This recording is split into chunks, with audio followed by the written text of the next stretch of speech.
बिस्मिल्लाहिर्रहमानिर्रहीम। अस्सलामु अलैकुम dear students and dear viewers. जैसा कि आपके इल्म में है कि हम रोज़नामा जंग और रोज़नामा एक्सप्रेस कराची में शाया शुदा अपने आर्टिकल से रिलेटेड वीडियोस अपलोड किया करते थे, जिसमें इन अखबारात में जो कि कराची के मारूफ़ अखबारात हैं, लीडिंग न्यूज़पेपर्स हैं उर्दू से रिलेटेड, उसके अंदर जो आर्टिकल्स हमारे शाया हो चुके हैं, उन आर्टिकल्स में बहुत सारी ऐसी गुफ्तगू मौजूद है जो कि हमारे नौजवानों के हवाले से उनकी बेहतरी के लिए बहुत ज़बरदस्त और बहुत कारगर इंशाअल्लाह ताला साबित हो सकती है। इसी हवाले से हम मुख्तलिफ़ वीडियोस अपलोड किया करते थे और उन्हीं सिलसिले को और उसी सिलसिले को जारी रखते हुए अब हम आज से इंशाअल्लाह एक नया सिलसिला शुरू कर रहे हैं जो कि ऑलरेडी शुरू किया जा चुका था, और अब हम इंशाअल्लाह ताला अल्लाह ने चाहा तो एवरी संडे अखबारात में शाया शुदा अपने आर्टिकल से रिलेटेड एक वीडियो अपलोड करेंगे। और आज इसी सिलसिले की आज पहली कड़ी है, और आज का ये आर्टिकल जो है वो रोज़नामा एक्सप्रेस कराची में शाया हुआ था, और डेट अभी मैं आपको इसकी मुलाहिज़ा करवाता हूँ। व्यूअर्स, आपको अपनी स्क्रीन के ऊपर डेट नज़र आ रही होगी 25 नवंबर सन 2007, जो कि रोज़नामा एक्सप्रेस कराची में शाया होने वाला मेरा 6th आर्टिकल यानी कि छठा आर्टिकल, जबकि मजमूई तौर पर 22वां आर्टिकल था। आर्टिकल का उन्वान है अपनी तवज्जो मुस्तक़बिल पर मरकूज़ कीजिए। बाज़ औक़ात ऐसा होता है कि किसी शख्स से बातचीत के दौरान हमारी साबका तालीमी कारकर्दगी का ज़िक्र छिड़ जाता है, और जो शख्स हमसे महव गुफ्तगू होता है वो इस खूबसूरती से कुरेद कर चुपते हुए सवालात करता है कि हमें अपनी साबका रिपोर्ट इसके सामने बयान करनी पड़ जाती है। ऐसी सूरत हाल में ख़ास तौर पर उन अफराद को ज़्यादा मुश्किल पेश आती है जो झूठ बोलने से गुरेज करते हैं। अब अगर हमारी तालीमी कारकर्दगी अच्छी या औसत दर्जे की रही हो तो इसे बयान करने में हमें कोई दिक्कत नहीं होगी, लेकिन अगर तालीमी कारकर्दगी के हवाले से हमारा माजी दागदार रहा हो और कोई इस पर से पर्दा उठाने की मुसलसल कोशिश करे तो ये बात हमें नागवार गुजरती है, क्योंकि अगर साबका कारकर्दगी औसत दर्जे से भी कम रही हो तो वो इस काबिल नहीं होती कि इसे बयान किया जा सके। हमारी छठी हिस्स फ़ौरन बेदार हो जाती है कि सच्चाई बयान करके कहीं हम दूसरे की नज़रों में गिर न जाएं। हमें शर्मिंदगी और खजालत महसूस होती है, जिसका नतीजा ये निकलता है कि हम सख्त मायूसी का शिकार हो जाते हैं। माजी की जिन नाकामियों ने हमें आज कहीं का नहीं छोड़ा, सबसे पहले उनकी शिनाख्त करना ज़रूरी है।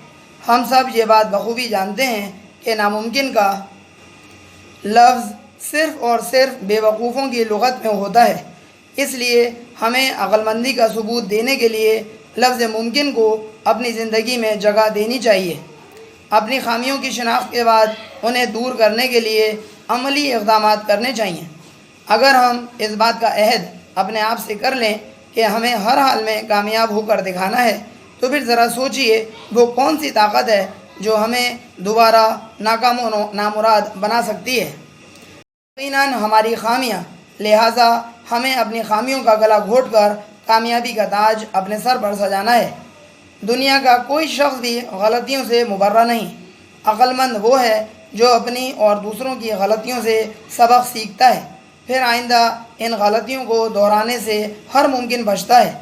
बाज़ औक़ात वो अपनी इस कोशिश में कामयाब नहीं होता, यानी दोबारा गलती करने से बचने की कोशिश तो करता है, लेकिन इसके बावजूद वही गलती दोबारा कर बैठता है। इस बार वो पहले से कहीं ज़्यादा पशेमान होता है। इसे एहसास होता है क्योंकि इसके अंदर अपनी गलती तस्लीम करने की खूबी मौजूद होती है, लिहाजा वो बहुत जल्द अपनी इस खामी पर काबू पाने में कामयाब हो जाता है। जबकि दूसरी तरफ बेवकूफ़ की निशानी ये है कि वो गलतियों पर गलतियाँ करता चला जाता है। इसे अपनी गलती का एहसास ही नहीं होता, क्योंकि वो अपनी गलती का ज़िम्मेदार दूसरों को ठहराता है। इसलिए वो मुसलसल एक ही जैसी गलतियाँ करता रहता है और नाकामी के चुंगल से बाहर नहीं निकल पाता। वो अपनी गलतियों से किसी किस्म का कोई सबक नहीं सीखता, क्योंकि वो समझता है कि वो सब कुछ दुरुस्त कर रहा है, हालांकि ये उसकी खाम ख्याली है और इसे अपनी इस्लाह करने की ज़रूरत है। वक्त गुजरने के बाद इसे एहसास होता है कि इसके हम असर इसे पीछे छोड़कर आगे बढ़ गए और वो वहीं खड़ा है। अब वो सिर्फ कफ़े अफसोस मलता रह जाता है, लेकिन अब पछतावे क्या हुवत जब चिड़ियाँ चुग गईं खेत। हमारे ख़यालात पढ़कर ये समझना क़तन मुश्किल नहीं कि आप अपनी खामियों को तस्लीम न करके अपने माजी की नाकामियों पर पछता कर अपना कीमती वक्त गंवा रहे हैं और अपनी कोताहियों की वजह से अपना आज बर्बाद कर रहे हैं, गोया अपना मुस्तक़बिल तबाह करने के दर पे हैं। अब भी वक्त है आपको अपनी तमाम तर तवज्जो मुस्तक़बिल में कामयाबियाँ पाने की तरफ मरकूज़ कर देनी चाहिए, क्योंकि कामयाबियाँ अपनी खामियों पर काबू पाकर ही मिल सकती हैं। लिहाजा मायूस होना छोड़िए और कामयाबियों की बुलंद वाला इमारत खड़ी करके दिखाइए। तामीरी मराहिल से गुज़रकर जब आप अपनी इस इमारत की छत पर खड़े होंगे तो आपको अपनी साबका नाकामियों का कद बहुत छोटा नज़र आएगा और आप किसी से भी अपनी साबका कारकर्दगी का जिक्र करते हुए शर्मिंदा नहीं होंगे, क्योंकि इस वक्त आपकी कामयाबियों की फ़हरिस्त इतनी तवील हो चुकी होगी कि नाकामियों की कलील फ़हरिस्त इसमें दब जाएगी। अगर आप चाहते हैं कि कामयाबियाँ आपकी नाकामियों पर हावी हो जाएं, तो आज ही से सख्त मेहनत और मुस्तकिल मिजाजी के तेज़ धार हथियारों को इस्तेमाल करके वो सब हासिल करने की कोशिश शुरू कर दीजिए जिसका ख्वाब आप देखते हैं।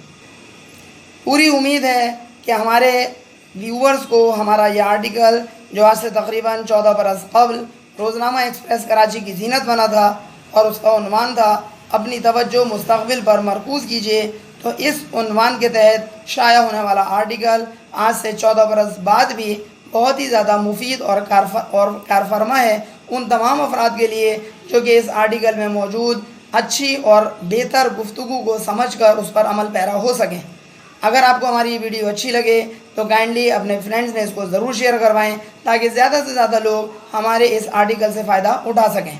अगर आपने अब तक हमारा चैनल सब्सक्राइब ना किया हो तो सर अली अहमद के नाम से चैनल को सब्सक्राइब भी कर लीजिएगा और बेल आइकन पर लाजमी क्लिक कर दीजिएगा ताकि आपको हमारी नई वीडियोस की अपडेट्स फ़ौरन और बर वक्त मिल सकें। अगले इतवार को एक नए आर्टिकल के साथ आपकी खिदमत में हाजिर होंगे। तब तक अपने टीचर सर अली अहमद को इजाज़त दीजिए। अपना बहुत ख्याल रखिएगा। अस्सलामु अलैकुम।